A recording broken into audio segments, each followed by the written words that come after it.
I was standing in the shower when a thought stopped me. I thought about my kids, and I realized something very clearly. My children could do anything. They could turn their backs on me, they could betray me, they could reject me completely, and still the thought of making them suffer for eternity, of throwing them into a lake of fire, would never even cross my mind, not for a second. And that made me pause, because if I, limited, flawed, human, can love my children like that, then what does that say about God? If my love is an inch, then God's love must stretch across the universe many times over. So why does so much of our thinking about God begin with fear? We're often told that suffering, punishment, and even eternal torment are justified by something called free will, that God knows everything we have done, everything we are doing, and everything we will ever do, but still gives us the freedom to choose a different path. And the more I sit with that idea, the less sense it makes to me, at least the way it's usually explained. So I went back to something simpler. The Bible says we are made in God's image, and it also says that God is eternal, immortal, and invisible. Nowhere does it say our bodies are made in God's image. So what if the image of God in us isn't physical at all? What if it's consciousness, our awareness, our inner life, the part of us that sees, feels, learns, and loves? Something invisible, just like God. And once I thought about it that way, something clicked.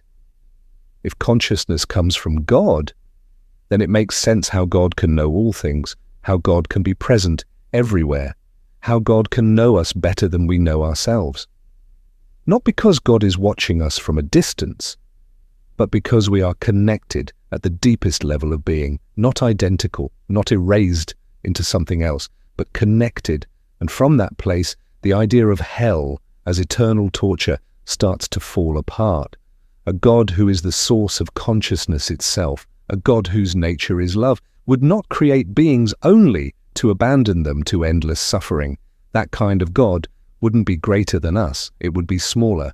So I asked myself another question. If consciousness is connected to God, why do we need bodies at all? Why are we born? Why do we live? And why do we die? And the answer that came to me was this: because consciousness has to grow. Learning doesn't happen in infinity. It happens in limitation. A body gives focus, time gives direction, mortality gives urgency. Without an ending, nothing would matter in the same way. Our lives, short, fragile, imperfect, create the conditions for learning things that can't be learned any other way. Love, loss, responsibility, compassion. And maybe this life isn't the only place that learning happens. The universe is vast beyond comprehension. Billions of galaxies, endless possibilities. It seems unlikely that Earth is the only classroom. Maybe growth continues beyond this life, not necessarily here again, but somewhere else, another world, another plane of existence. Somewhere consciousness continues to unfold until it reaches full understanding. In this life, bad things happen to good people. Good things happen to bad people. Not because they deserve it, not because they don't. Life isn't a moral vending machine.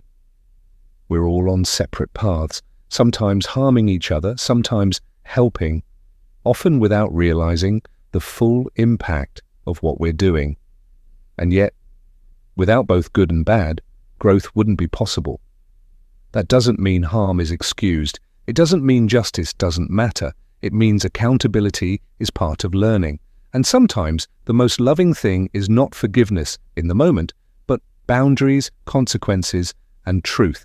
Forgiveness, when it comes, isn't about letting someone off the hook. It's about freeing yourself. It's about refusing to stay emotionally tied to the person who caused the harm. Justice can still happen. Memory still remains. Boundaries still stand. But forgiveness ends the ongoing relationship with the pain. So maybe life isn't about fear. Maybe it's not about punishment. Maybe it's about learning. Learning how to live with one another. Learning how to love without conditions. Learning how to hold truth and compassion at the same time. While we're here, we are individuals. Our bodies, memories, and experiences are uniquely our own. That individuality is a gift, but beneath it all, we remain connected to God and to one another through the same source of consciousness. And maybe, in the end, we don't return to God by force. Maybe we return by understanding.